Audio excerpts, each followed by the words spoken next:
On June 10th, a little over 3 months ago, I uploaded my first video to YouTube. At the time, I wasn't sure how frequently I would upload, but I knew I wanted it to be pretty regular. After the first one, I decided that with a little bit of discipline, I should be able to do one a day. And yesterday, song number 100 just went live. And in those 100 songs, I've learned a lot more than I thought I would. When I started doing this, I honestly didn't think that I was going to keep up the consistency for 100 days.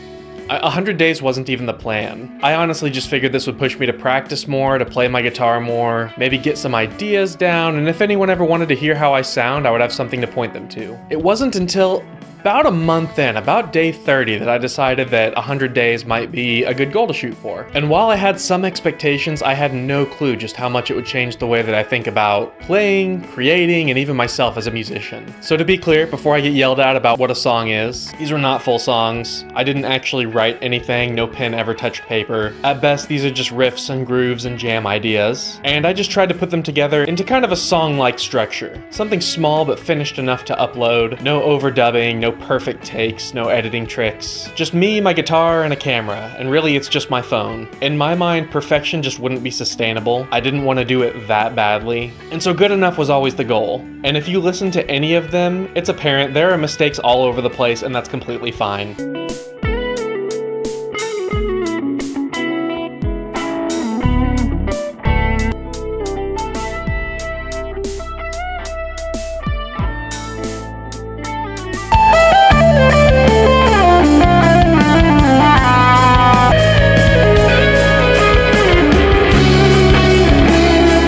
If anything, I'm shooting for authenticity here. This is what I actually sound like. I don't get it right every time. Now, some days the ideas just flowed and the playing just worked. Some days were one take, and that felt really good. Other days I struggled to come up with intro ideas, and my fingers just weren't doing what I wanted them to. There were definitely some days where reaching the bar of good enough was much more difficult than others. But one thing remained, I never missed a day. I was late one day, but we'll not talk about that. So here are the 7 biggest lessons I learned through the experience. Lesson number 1 is that I am not as good as I thought I was. I try to be pretty humble about that anyway. Hopefully my friends won't say otherwise. But whenever I started, I had recently been told by a couple of friends who honestly I feel like would give it to me straight, that I was actually better than I thought I was. And that feels good to hear. It was a pretty cool push to start doing this. And so I initially didn't think this would be very difficult. All every guitarist wants to do is noodle, right? So how hard would noodling for a few minutes be? But it was difficult. Recording every day has a way of showing every weakness in your playing. Your timing, your phrasing, your tone.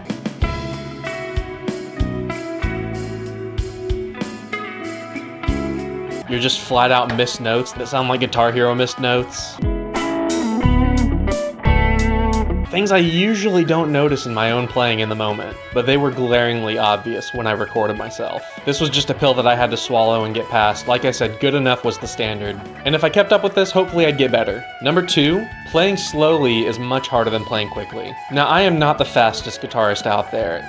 Plenty of people are much faster than me, but anyone with enough practice can learn to play quickly. Playing slowly, however, is a psychological game. Time seems to move much more slowly when you're playing, and so holding some notes long enough to really give them some feeling or some voice can feel like an eternity.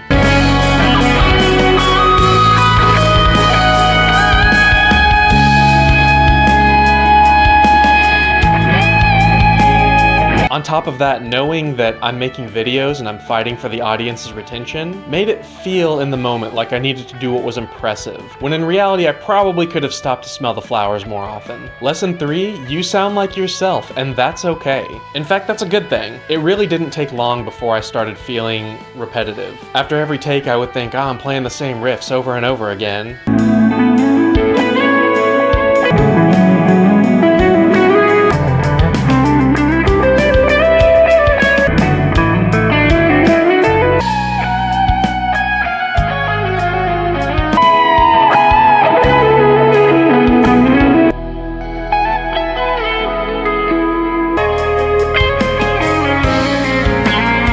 But after chatting with a couple of other guitar YouTubers in the space, I realized that's my voice as a player, and people are here to hear that. It's not a bad thing. I mean, think about any of your favorite guitarists. I think about David Gilmour, Eric Johnson, Tom Morello, Brad Paisley. They are all instantly recognizable by their playing, and we love to revisit their music for that reason.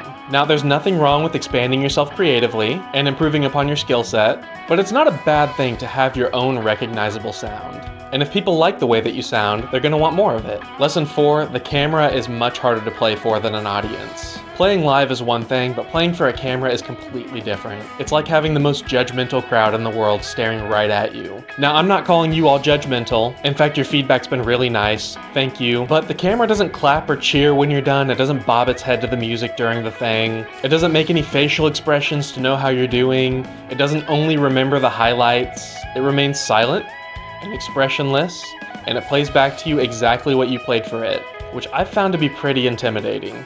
Lesson 5, I've talked about this before, but listen to yourself to get better. The fastest way, in my opinion, to grow and improve as a musician is to record yourself and listen back. You'll hear things that you simply don't catch in the moment. Some of it really good and encouraging,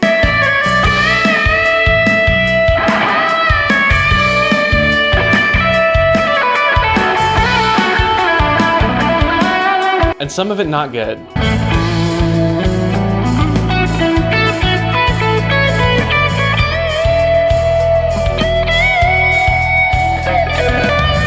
Which is great because it makes it really easy to pinpoint the ways that you can get better. The camera and Ableton give the most honest feedback, and I've learned a lot about my own playing and style and tone just by listening back. And you will too. 6, production is not as scary as it seems.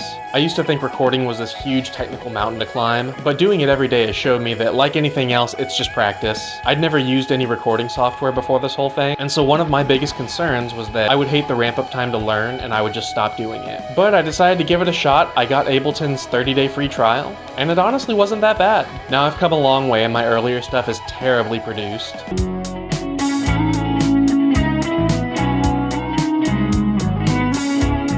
But every day I tried to improve just a little bit, figure out little tips and tricks to make everything sound better, and it didn't take too long before I had a workflow that honestly felt really easy to work with and come up with something that I can be proud of. And 7, you are much more creative than you think you are. I really didn't see myself as a very creative person before all of this. I always enjoyed the performance of playing guitar to songs written by other people, but I had always struggled to come up with something I could be proud of myself. Now, I'm going to elaborate more on this in a future video, but it didn't take me long in this journey to realize that creativity is just another muscle. The more you use it, the stronger it gets.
back, this really wasn't just about guitar. It was about showing up, even when it wasn't perfect, even when I didn't feel like it. I was telling a friend of mine about this. Now, this friend in the past few years has lost a ton of weight. I don't know exactly how much, but the transformation is very evident. And he told me he didn't have the discipline to do this.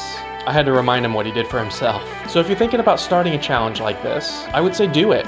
Just show up and you will surprise yourself. If you've been following this journey, thank you. I'm so glad you're here. And if you're new here,